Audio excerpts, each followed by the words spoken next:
Coming up on Catalyst, battery-powered homes. All you need to know about 24-hour renewable power.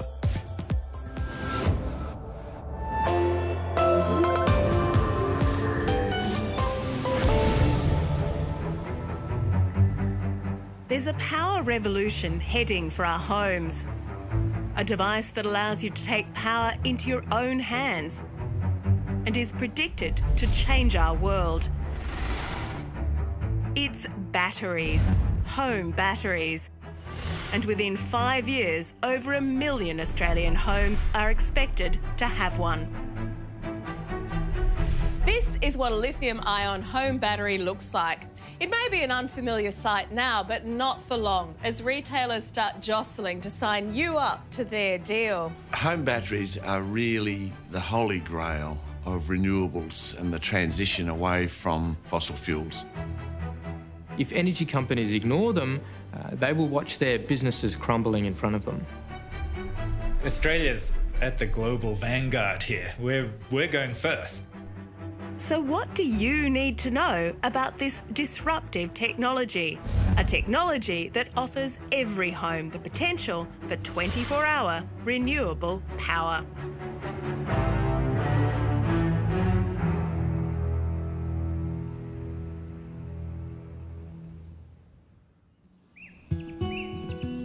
And let's start by finding out why you might want one. This is Josh Byrne, already known to many ABC viewers as a presenter on Gardening Australia. And this is Josh's house. This is absolutely gorgeous, Thank you. As a keen environmental scientist, Josh built this place back in 2013 to be both affordable and super efficient. So we've got state-of-the-art water systems with solar hot water and then 3 kilowatts of solar panels on the roof. But there was a problem. Even though his house was already producing twice as much energy as it used, Josh wasn't getting the benefit. So you're pumping all this energy into the grid and you're being paid how much for it? About 7 cents a kilowatt hour. Right. And at night, how much do you pay? We're buying it back at 4 times that price. 4 times. That doesn't seem fair, Josh. Not really, no. With the state-of-the-art monitoring equipment Josh installed, sustainability expert Gemma Green has followed the situation carefully. Let me show you what the problem is here. Basically, 60% of Josh's household electricity is at night time. So even though the solar panels are generating 76% more power than he needs, he's still very reliant on the grid and also getting quite a big bill as a result of it. So bring on the battery. I bet you were hanging out for that to arrive. You're not wrong. About 6 months ago, Josh took delivery of the battery he'd been waiting for. Hey! And now we finally get to see it. And these are the batteries in here. Yep. And this has 8 kilowatt hours of usable stored power. But it's not just a battery. No, the system is always more than just the battery. Yeah. So there's also an inverter, which helps make the power into a usable form for the house. But then there's also, very importantly, an energy management system, which is the controls of the system. And all of that can be displayed on a little display like this. The management software tells your entire system when to flow electricity where. For example, on a sunny day when generation exceeds use, the power will go first to recharge the battery, and then any excess can be delivered to the grid. At night, when Josh's family is on maximum power use, the power flow goes back to the house. Okay, so you've had the battery for a month. How's it gone? Well, it's quite amazing what the battery's done. Basically, 53% of the household's electricity needs are now coming from the battery, 44% is still coming from the solar panel during the day, and only 3% from the grid. So it's a really dramatic shift. So that's virtually 24-hour renewable power. Yeah, right there. You've done it! Thank you. Well done, Gemma, too. So why a home battery revolution now? Well, to understand that, let's rewind the battery clock back a bit. Remember these? The first mobile phones, unaffectionately known as the brick, used nickel-cadmium batteries, which were really bulky. But lithium-ion batteries were about to set the phone free. So what's so special about lithium? Well, at an atomic level, lithium is the lightest metal. So if it can be made into a battery, it will be light and hold a lot of charge for its size. And crucially for battery chemistry, lithium easily loses an electron to become a positively charged ion. So this is the basic principle of the rechargeable lithium-ion battery. On the negative side, you have a carbon electrode plus lithium. On the positive side, you have a metal oxide. Now, when the battery is being used, an electron is pulled out from here. To balance the charge out, the lithium ion now travels across to here. And when all the lithium ions have moved across, your battery is out of charge. So to recharge the battery, simply reverse the process. The lithium ions swing back. Lithium batteries were first invented in the 1980s, but early versions had an unfortunate tendency to self-combust. So scientists fiddled with the chemistry, adding carbon for improved safety and trying different kinds of metal oxide. And the formulation that made our world take off was lithium, cobalt, oxide. Our phones, our computers, modern life runs on lithium batteries. But there was one more step to making a battery for your home that was safe and affordable. It was this, the leap into electric cars. When they were first being designed, there were further fears that in that superheated environment, lithium batteries were still a fire risk. So companies went back to the chemistry board to find other metal oxides, and batteries got even safer. All of a sudden, huge factories sprung up to churn out batteries for electric cars. And once they were being mass-produced, thoughts turned to another market, homes. And those are the batteries that are coming on stream now, with many companies deciding to launch first in Australia. Here in Australia, we have a unique confluence. We are a place with a lot of sunshine. We are a tech-savvy community. We have high electricity costs. We have a population really wanting this change, and the world is watching. So what do these new batteries mean for us? Are we all going to end up going off-grid? Well, no. Most experts see three main scenarios, and we've asked some early adopters to show us what they're doing. Option 1 is going off-grid altogether. This will appeal to many of us. To remote property owners where even with lead-acid batteries, it's already cheaper often than grid connection. This is where our 12-volt battery system lives, and this is also where our blue-tongue lizard lives. But it will also appeal to those who are just annoyed with energy companies and want to be done with them. Look at this. It's off my house. It used to connect it to the grid. It's my trophy. The disadvantage, though, is to go off-grid completely, you need to buy a big enough battery for a cloudy week without sunshine. Option 2 is virtually off-grid, where you generate most of your own power but keep the wire for backup. We decided to stay grid connected for two main reasons.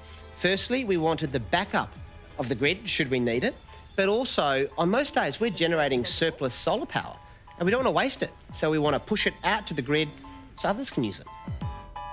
Option 3, well, this is where the experts see most of us going in the near future. It's installing a smaller battery to use your solar at night and avoid peak pricing. This is our battery. It's a 6.4 kilowatt LG. The sun's going down and you can see we're starting to draw from the battery, and we're also drawing a little bit from the grid. The average family uses 20 to 40 kilowatts of energy a day, and for most, the peak time is early evening.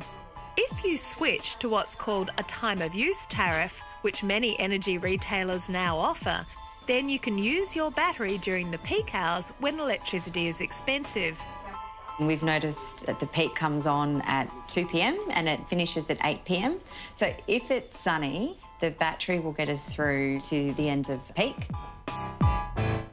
So you're likely to see households put small battery systems in at first just to deal with the peak pricing period, and then as battery prices come down, perhaps upsize their battery systems when the payback period's more attractive. It's very much a modular system, so you could start with 3 kilowatt hours and move up to 6 kilowatt hours. You can have a massive power station at the end of it if you want. So, bottom line, how much will it cost? Well, up until early 2015, you couldn't get a 7 kilowatt battery plus inverter plus installation for under about $15,000. But in the last 6 months, prices have suddenly dropped by a third or even more. Energy company AGL is now offering a battery and inverter package for under $10,000. To be honest, that's subsidised, and we've done that because we want to get batteries out into the market. Other companies, including the much-hyped Tesla, are jostling around that price, while Ergon is trialling a leasing program. So Ergon is paying for the upfront cost of the solar PV and the batteries. It's a power purchasing agreement. And the cost will drop further with time. We think that the uptake of batteries will be slow to start and mainly concentrated to technology enthusiasts. But by 2020, prices will have come down and grid-supplied energy charges will have gone up to the point where batteries really start to become mainstream. Well, maybe, but this thing could take off faster, especially if you live in South Australia. In June 2015, the Adelaide Council announced up to a $5,000 rebate for homes and offices with batteries. So far, we've only talked about what a battery can do for your home. But there is a bigger picture here, a much bigger picture. You can become part of the master controlling system that is our national grid and earn a few extra quid on the side. Meet the Manning family. They are the first family in the country to go live with an exciting new system being developed by Australian startup software company Reposit Power. And they have a particularly Australian reason for wanting a battery. Bushfire is a problem. So, yes, if we have a bushfire, we lose our power. And with no power, no pumps, no water, we can't fight a fire. Yeah. So the battery was absolutely a critical addition to the house. But this battery, with its souped-up software, is going to do a great deal more than fight the fire for them. It's designed to make money for them. So what we've done is equip Jeff's storage system with a smart brain, and what it does is it acts in Jeff's best financial interests. Like other systems, it shows you clearly what's being generated, consumed and stored. Though this smart software actually helps run all that cost-effectively for you. So we can see how much they've spent today, just 47 cents. But it's also equipped with an extra special superpower. It's hooked into the wholesale price of the national electricity market. And every now and again, you will see this happen. 5 cents. Wow. There you go. You've earned 5 cents, Jeff. Jeff's battery has been called upon to help save the grid. On Jeff's grid dial, we can see that it's exporting hard out onto the grid. We can see that he's earning money here. To understand what's happening, you need to know a little more about the extraordinary superstructure that is our grid. Australia has 3 major electricity grids, one in WA, one in the Northern Territory, and then the Big Daddy, our Eastern Seaboard grid, the largest interconnected power system in the world. And it's a hell of a complex job to manage it. When I first started thinking about the grid, I assumed that all the power that got generated by, say, coal or gas got stored somewhere, and then we just used it as we needed it. But that's not how our grid works at all. In fact, there's very little electricity storage. Demand is met by literally turning up or down our power stations as we turn on or off our lights.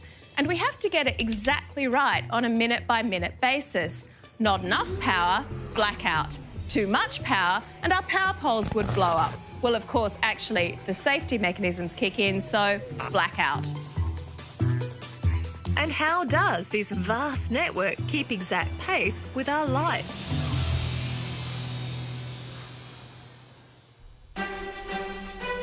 Well, it's a complex interaction between power generators and grid operators like this one. And it all works via the National Electricity Market, or NEM. The more electricity people use, the more expensive it can get. The NEM is the wholesale price for electricity, and it goes up or down depending on demand. Right now, everything's in balance. But what if our energy use suddenly spikes? Well, there are only a couple of types of power plant that can respond quickly enough to prevent a blackout. The snowy hydro scheme and gas-fired plants.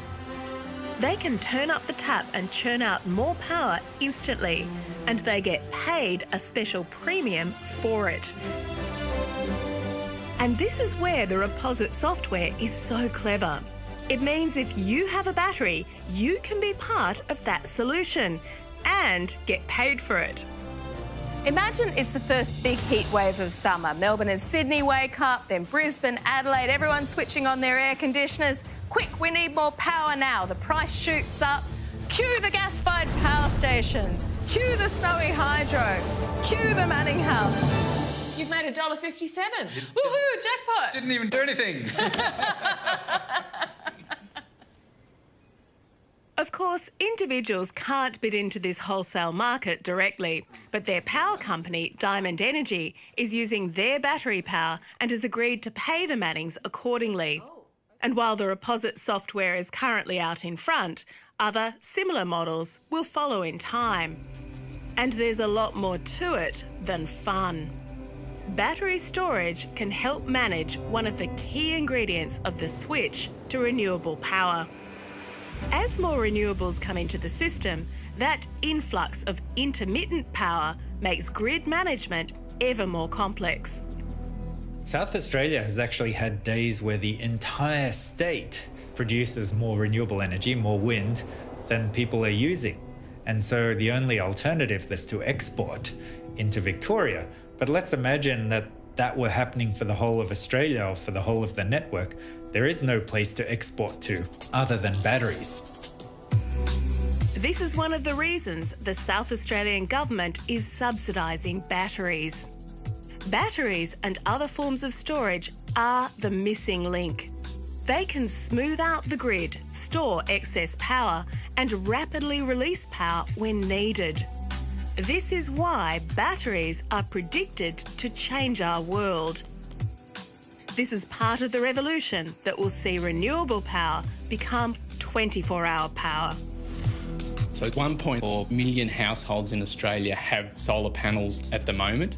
If we add batteries to those households, they together will make up the biggest power station in our system. That is a fundamental game changer in our industry. We always used to be told by the people who were the experts that solar's good, wind's good, but it's not baseload power. Well, we now have baseload power with the battery revolution. It's as simple as that. But what if you don't live in a freestanding home? Currently, about 15% of us live in apartments or other kinds of strata housing, and that's only set to rise. So can we scale this technology up to an apartment or even a whole suburb? I'm heading west now to Perth, which with its sun-drenched landscape now boasts an astonishing 1 in 5 households with solar panels. And WA's government now expects the majority of Perth's daytime electricity needs to be met by solar within 10 years. But at the moment, strata dwellers are largely locked out of this home renewable revolution.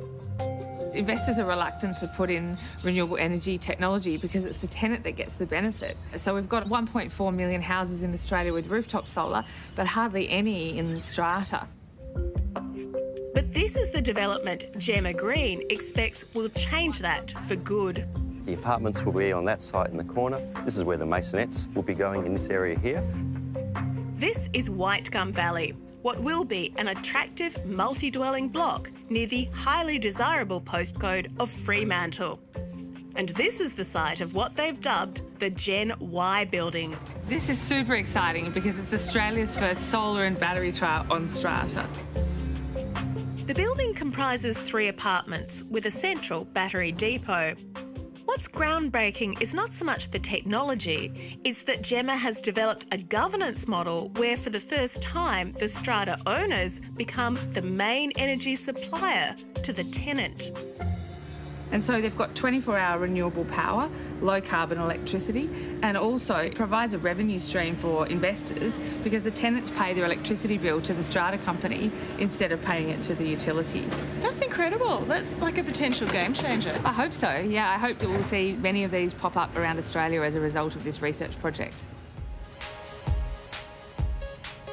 But what about scaling it up again to the development of an entire suburb? This is the Alkimos Beach development just north of Perth. It was started in 2012 and by the time it's finished in 2020, it'll have 6,000 homes, parks, schools, shops, a town centre, and as you can see, every single home has solar. And with a development this size, you might go for a bigger battery. A much bigger battery. This is the mega battery now being built for Alkimos Beach. There's 1.2 megawatt hours of energy storage here. To put that into a general term, this space here is equivalent to about 1,000 wild horses packed into this area.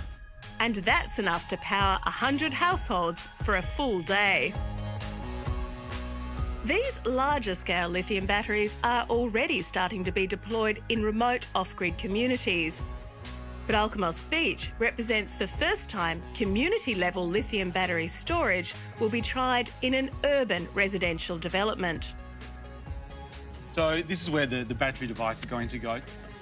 Residents take advantage of the community battery via grid credits. Any excess solar power they export to the grid during the day becomes a credit they can then use at night. So residents benefit, but so does the developer, because with local energy storage, they may not need to build such a big grid connection to the development, potentially saving hundreds of thousands of dollars. To give you a sense of these infrastructure connection costs, they can easily be on the order of $10,000 or $20,000 per home. That cost could be invested in a combination of solar plus battery storage. So you make your connection cost cheaper, but then you also have savings in an ongoing way because your energy bill is less. It shows clearly how in the future, batteries can reduce our spend on poles and wires. But what if there's a sudden game changer, a leap in battery technology itself? Well, then this disruptive technology goes on steroids. Around the world, the race has been on to develop a better battery than the current lithium configuration. And some of the top contenders are right here in Australia, such as Professor Thomas Maschmeyer. He believes he's just invented the battery that will change everything. So this is our battery. It's based on zinc bromide. So we've got the 2 electrodes here and what's called a coin cell. And then the key part is that we have a gel that we put on top of the electrode. Zinc bromine flow batteries exist already. They use a liquid to transport the charged particles, which has its advantages, but they're too big to fit in a phone or computer. Thomas's breakthrough idea was to take a zinc bromine battery, but instead of a liquid, use a gel. So why a gel? Well, it's neither a liquid nor a solid, but you get the advantages of both. And that includes being able to move ions quickly, so you get rapid charging. So how quickly does it charge? We can get it down to just a few minutes. Really? So you're saying I could charge my phone in just a few minutes? In just a few minutes, and not just your phone, but also your car. Already, the battery is running at 90% efficiency, which is higher than in your mobile phone. It has a longer lifetime, and zinc is cheaper than lithium. So if this becomes commercialised, it's cheaper, you can charge it faster, it lasts longer. And the gel is made out of a fire-retardant material. It's fire retardant as well. That's correct. It's pretty impressive. Oh, thank you very much. But perhaps its biggest potential lies in the fact that being a gel, it's bendy. It won't crack. And that's what excites this industry. The potential is for flat-pat zinc-bromine batteries to be included in the very fabric of buildings. Lend-Lease is just one of the big companies that's been inspired by Professor Maschmeyer's vision. It's very exciting, his work. Our vision is to create the best places. To do that, you have to continue to innovate. And we're thinking about things like working with Professor Maschmeyer to use prefabricated wall segments, for example, as effectively battery storage or power storage facilities. So imagine that in a large scale and the impact that will have on the emissions from the built space, which is a very significant impact on the environment. Wow, so the very walls of your future buildings would have or could have these kinds of batteries inside them. We don't think that's too far away, actually. Really? We do. Well, as we all know, the trip from benchtop to big business is not a smooth one. And who can predict if it's Professor Maschmeyer's battery that will make the trip? But here we have a view of the future, a view big companies like this are taking seriously. You'd have to think, out of all the research groups around the world focusing on batteries, someone, somewhere will make the breakthrough within the next 10 to 20 years, maybe sooner. One thing that history clearly tells us is that people like me and forecasters and also people in the business community tend to get their projections of how quickly things change wrong, and wrong in one direction. They underestimate the pace of change. But all that's well ahead of us. This is where we are now. The first bloom of the early adopters as they sort out the glitches and show us the way to a future you now feel you can almost touch. Batteries are the thing that will eventually help bring on the ultimate transition to 24-hour renewable power. We all know fossil fuels have got to go. And this is a way of you and your family being able to contribute to that, or your business or your local community. And it is a way of contributing to a future that everybody will look back and say, yes, I was in there first.